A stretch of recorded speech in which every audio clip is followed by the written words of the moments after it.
लाय आसु इयते मुनि दो मिद दिन डॉक्टर ठेने चलावना।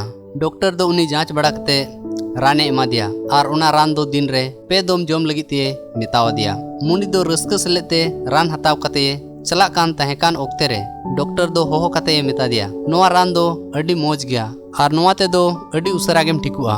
मेनखान एकेन मिटटेन कथा दिशा दोहई में जहाँ तिरे नोआ रानेम जम ओक्ते रे हिड़ी तेहो हणु बाबत रे दो आलुम हुदिसा से हणु नेल रेया दो आलुम कुरुमुटुया बांखान उना रान रेया असर दो कम गे पड़ावमा।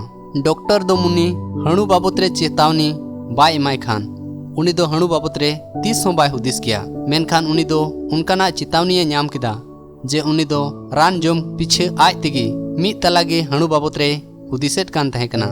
अबुआ हालत हो आयमा दमते नोंका गे हुयुक कना जुदी अबु हो अबुआ मुश्किला को बाबत रे बांग हुदिस कते अबुआ कमी रगी मन बुन एम लिखान उना खन दो पूरा पूरी तेदो बाबुन उडुक दाड़ेया।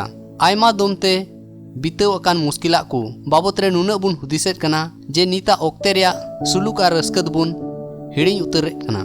जेलेका जहाया सरिया दुलड़ मोज हड़मो हटिंग तहन मोज कमी से आरहों नुंकाना आयमा मिनाआ। आमा जीवन रे पारोम अकान दिनम दिन रेया मुश्किला को बाबत रे आलम हुदिस बड़ाया जतो मुश्किला को रेया समाधान मिनाआ उना रेया जवाब हों सुलुक आर शांति ते ᱧᱟᱢ लगित कुरुमुटुई में आर आमा जतो भोरदान को बाबत रे हुदिस में आर प्रभु ईश्वर सरहाव सिरिኛय तेगी ताहे इदी में।